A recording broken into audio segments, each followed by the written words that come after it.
Nggak kuat. Enggak dikat. Oke.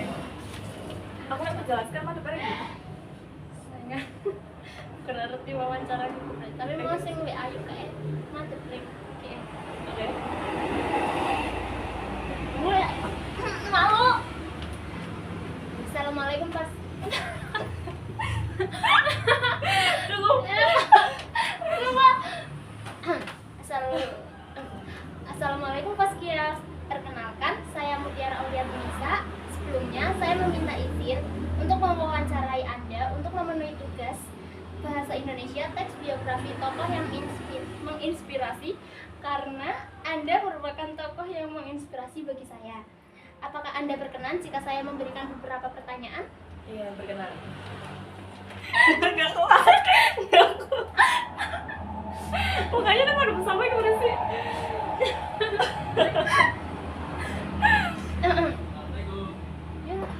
Waalaikumsalam. Dan di Jamet Sewu panjang turun saking lar-larkan di alun-alun tiga anak jalanan harus kita selamat buka puasa ini supaya pada banyak amat dan harus ikhlas itu di lar-larkan jalanan kau selamat buka puasa seikhlasnya aja itu teman-teman.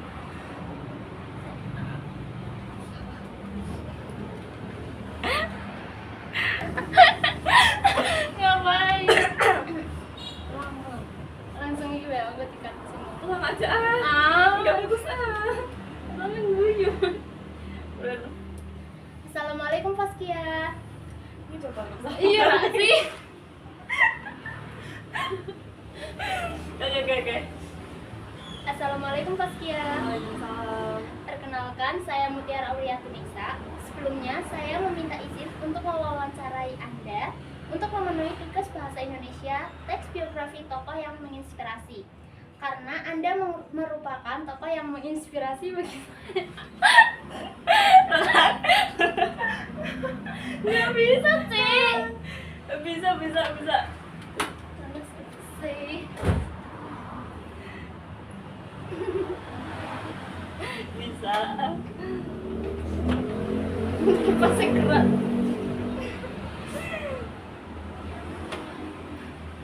Ini jangan dipasin sih. Oh iya, pas minau.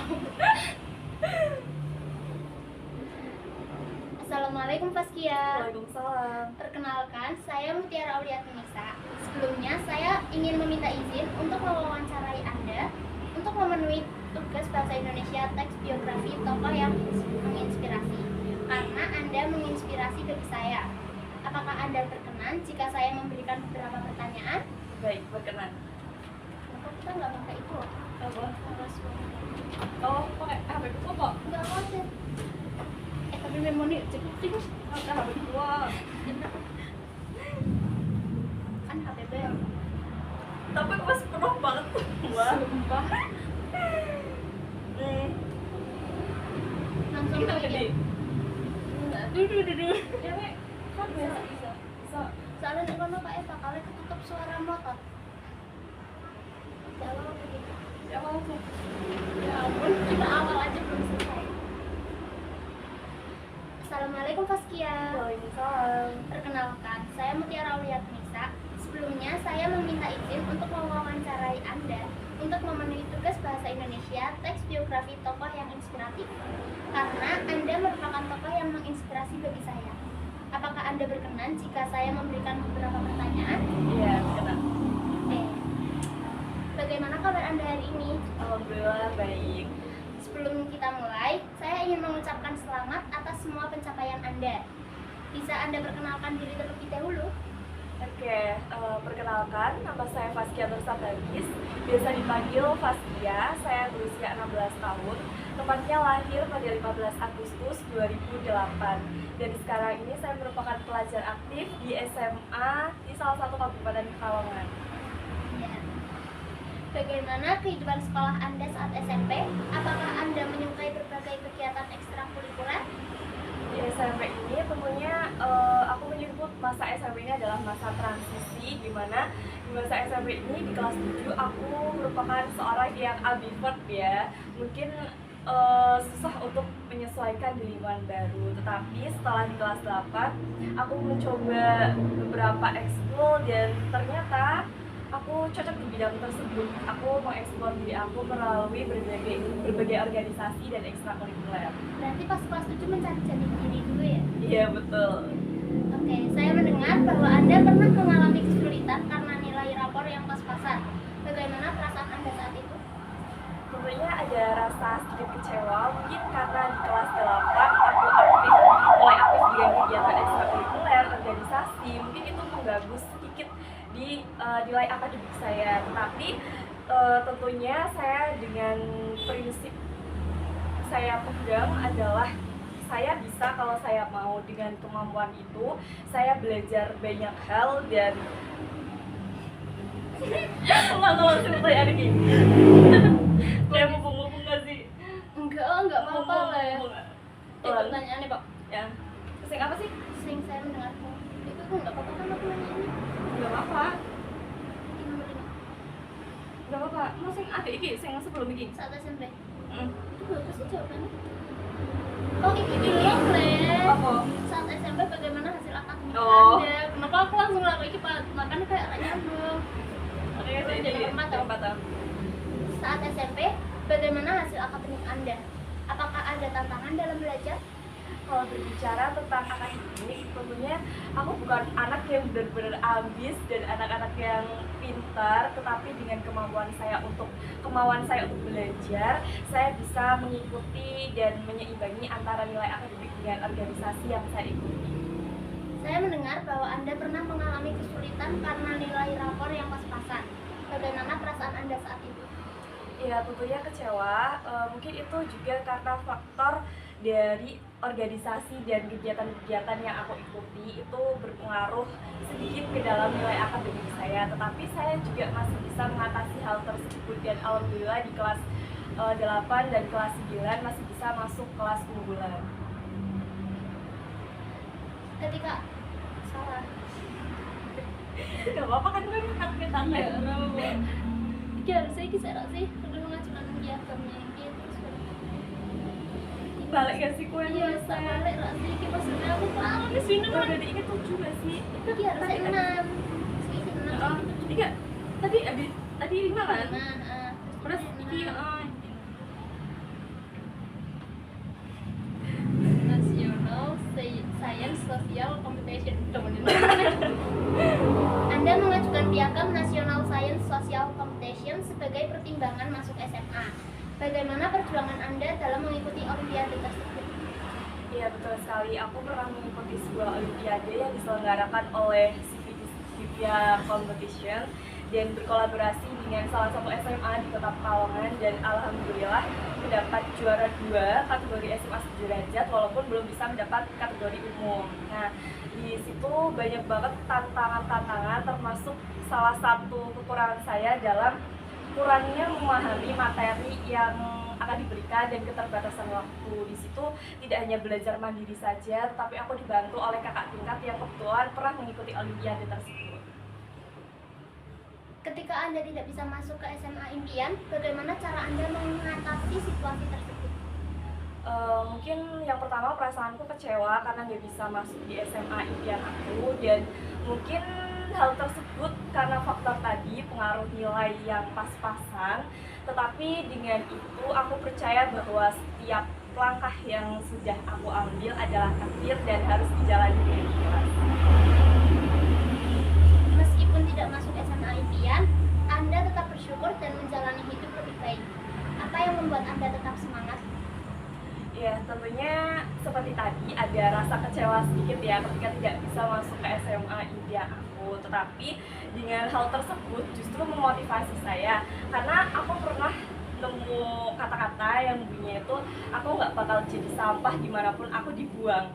Jadi aku benar-benar pegang kata-kata tersebut sampai akhirnya aku bisa buktiin bahwa di SMA yang bukan impian aku bisa bertumbuh lebih baik lagi.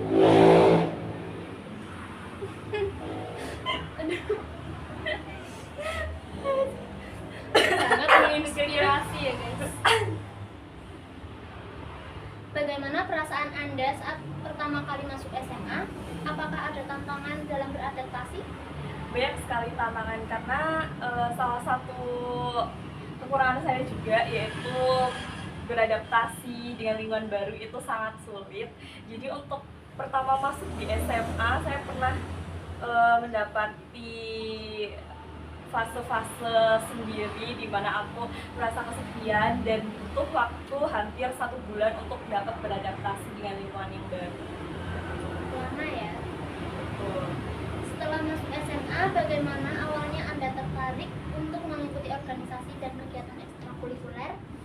Untuk organisasi dan ekstrakurikuler sendiri itu merupakan planning aku sejak SMP. Jadi dari SMP itu aku udah banyak planning ingin ikut forum OSIS, ikut genre dan segala macam. Dan alhamdulillah di SMA juga aku punya public figure yang menginspirasi aku, yaitu kakak kelas aku yang dia adalah anak organisasi yang pintar dan juga cukup terkenal di dalam sekolah, dan itu cukup memotivasi aku untuk bertumbuh dan berkembang. Dari kabar yang beredar, orang tua Anda dulu sempat melarang Anda untuk mengikuti banyak kegiatan di luar sekolah. Bagaimana akhirnya mereka bisa menerima dan mendukung Anda? Ya, tepatnya lebih ke ayah yang tidak mendukung aku untuk berkegiatan, karena mungkin dengan aku ikut banyak kegiatan itu waktu di rumah menjadi sedikit ya, waktu berkumpul keluarga jadi sedikit, dan juga waktu aku untuk beristirahat juga sedikit. Tentunya dengan banyaknya kegiatan aku khawatir kalau misal nilai akademik aku terganggu, tapi aku punya ibu yang benar-benar sportif ke aku. Dia benar-benar ngasih aku kesempatan buat eksplor dunia aku sendiri dan selalu ada di setiap langkahku. Jadi gimana cara kamu naklukin ayah kamu? Kalau misal dari ayah sendiri, aku memang diajarkan di rumah dengan parenting yang cukup keras kalau dengan ayah, dan di situ aku benar-benar percaya bahwa apa yang menjadi planning aku, apa yang menjadi tujuan aku itu bakal berpengaruh positif untuk aku, karena selama kegiatan itu positif itu bakal merubah diri aku menjadi lebih baik lagi. Jadi apa salahnya buat mencoba ya, walaupun akhirnya setiap habis ikut kegiatan mungkin ya dapet omelan-omelan yang kurang mengenakan, tapi itu aku jadiin motivasi aku buat terus berkembang agar aku bisa buktiin ke ayah bahwa aku bisa bertumbuh dan berkembang lebih baik lagi dari sebelumnya. Dari yang Anda sebutkan tadi kan juga Anda mengikuti banyak kegiatan ya, seperti genre, forum OSIS, begitulah. Dari kabar yang beredar juga Anda mengikuti Green Generation. Bisa Anda ceritakan pengalaman Anda sebagai anggota Green Generation? Apa kegiatan yang paling berkesan bagi Anda? Nah, di kegiatan Green Generation ini merupakan organisasi pertama yang aku ambil, organisasi di luar sekolah. Karena sebelumnya kan di kelas 8 aku hanya mengikuti organisasi di dalam sekolah saja. Nah, untuk organisasi pertama yang di luar sekolah aku mengambil Green Generation. Kenapa begitu? Karena pada bulan Januari 2022 tepatnya, aku sempat mengikuti volunteer dari Green Generation sendiri, dan ternyata aku lihat anggotanya tuh seru-seru, asik-asik. Dan pada tahun berikutnya aku berhasil menjadi panitia dan salah satu anggota dari Green Generation itu sendiri. Sebagai duta genre, apa tugas utama Anda? Apa yang membuat Anda tertarik untuk bergabung?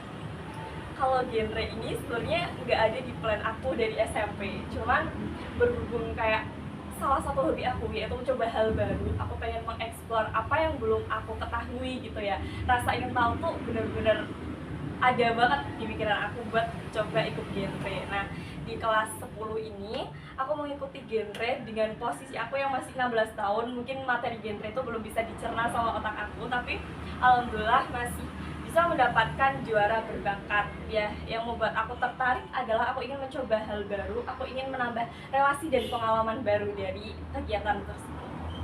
Oke, kan waktu SMA Anda bergabung ke organisasi OSIS. Iya, betul. Bagaimana awalnya Anda bisa terpilih menjadi wakil ketua OSIS? Nah, kalau terpilih sebagai wakil ketua OSIS ini, sebenarnya aku benar-benar nggak ada pikiran buat jadi wakil ketua OSIS, karena wakil ketua OSIS ini sistemnya bukan mencalonkan, tetapi dipilih.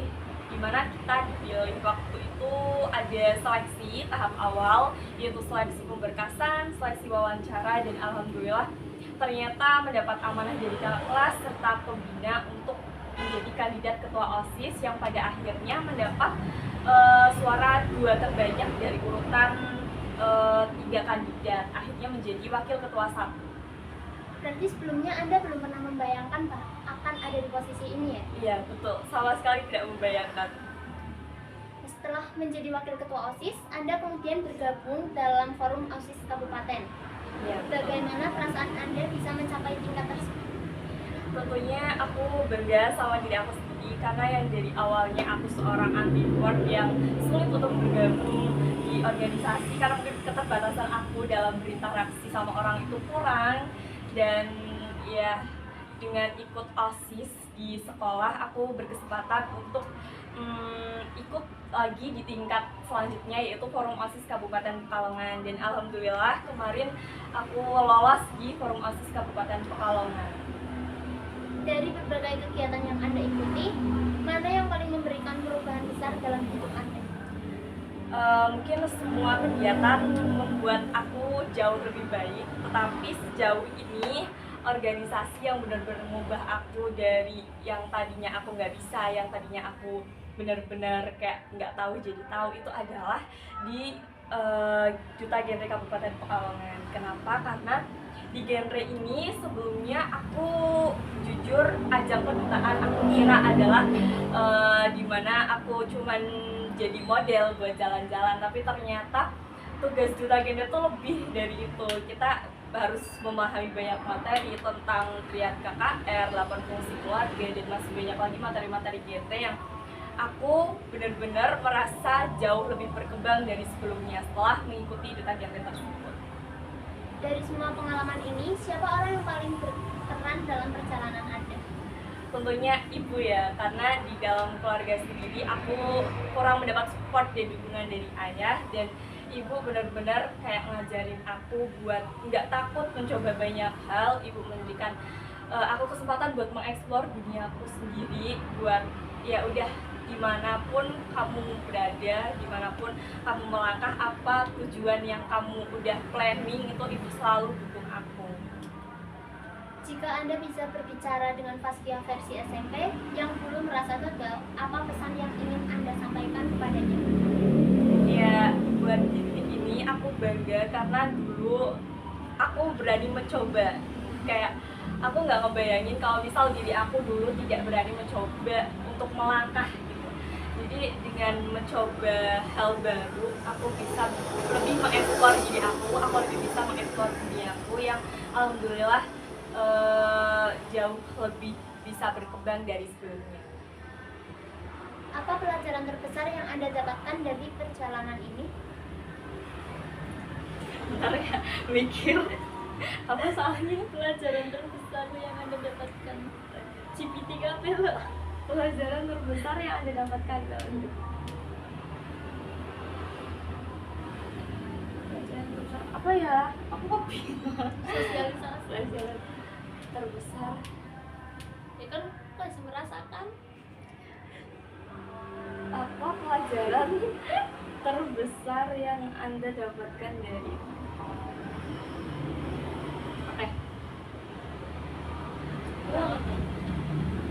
Apa pelajaran terbesar yang Anda dapatkan dari perjalanan ini? Nah, mungkin aku dari pengalaman aku sendiri dari SMP hingga SMA yang dapat aku pelajari adalah kita sebagai anak yang mungkin anak di luar sana yang ketika mereka merasa dirinya itu ambivert, mungkin pemalu, yang nggak mungkin bisa berkembang gitu, nggak bakal bisa ulang ngomong saya Pikir siapa? lo gimana? Yang Anda dapatkan dari pengalaman ini, aku mendapat apa ya? Mendapat Alvan. Enggak Ian, mau Ian keren aku banget. mendapat iya Ian sangat mengabdi kepada sekolah.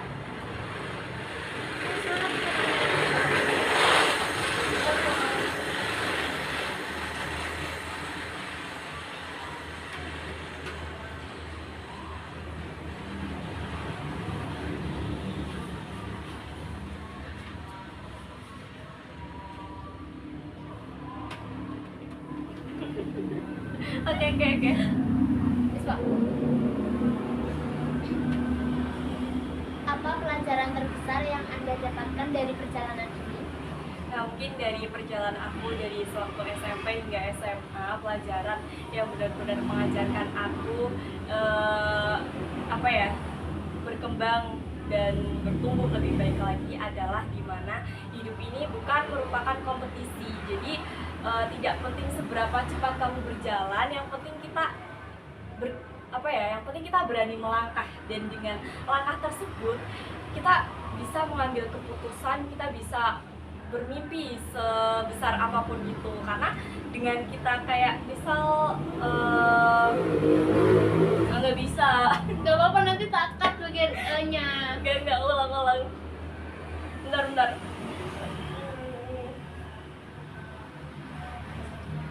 atas.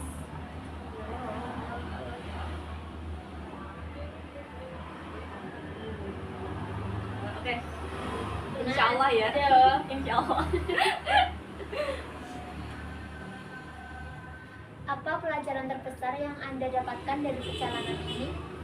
Nah, perjalanan yang dapat aku ambil dan bisa dimanfaatkan untuk diri aku sendiri adalah dari perjalanan aku di SMP hingga SMA. Itu benar-benar aku belajar bahwa hidup ini bukan kompetisi. Jadi tidak memandang seberapa cepat kamu bisa berjalan, asalkan kita bisa berani mengambil langkah awal untuk kita berani selangkah lebih maju daripada diri kita versi sebelumnya. Menurut Anda, bagaimana sebuah kegagalan bisa menjadi langkah awal menuju kesuksesan? Nah, itu juga yang menjadi prinsip aku, bahwa kegagalan adalah kunci pertama kesuksesan. Kenapa? Karena dengan kegagalan tersebut aku bisa belajar lebih baik lagi. Dengan kegagalan tersebut, mungkin kalau tidak ada yang namanya kegagalan, aku nggak bisa belajar, aku nggak bisa evaluasi diri aku sendiri. Jadi dengan diri aku yang versi sekarang itu terbentuk dari sebuah kegagalan tersebut. Yang terakhir, apa pesan yang ingin Anda sampaikan kepada teman-teman yang mungkin sedang mengalami kegagalan seperti yang pernah Anda alami? Ya, mungkin untuk teman-teman di luar sana yang sering mengalami kegagalan, nggak apa-apa. Gagal itu wajar, dan dalam sebuah proses itu pasti ada yang namanya kegagalan, dan kegagalan itu yang akan membentuk kita menjadi diri kita versi lebih baik lagi. Jadi jangan menyerah ketika kita mendapati sebuah kegagalan dalam proses. Oke, terima kasih banyak Faskia sudah berbagi cerita yang Baik, sangat sama-sama. Semoga semua impian Anda bisa terwujud dan Anda terus menjadi inspirasi bagi banyak orang. Amin. Ya, assalamualaikum, terima kasih guys. Kenapa jadi guys? Nggak ada penutupannya. Udah, penutupannya terima kasih aja. Oke. Bye, makasih Cia. Sama-sama.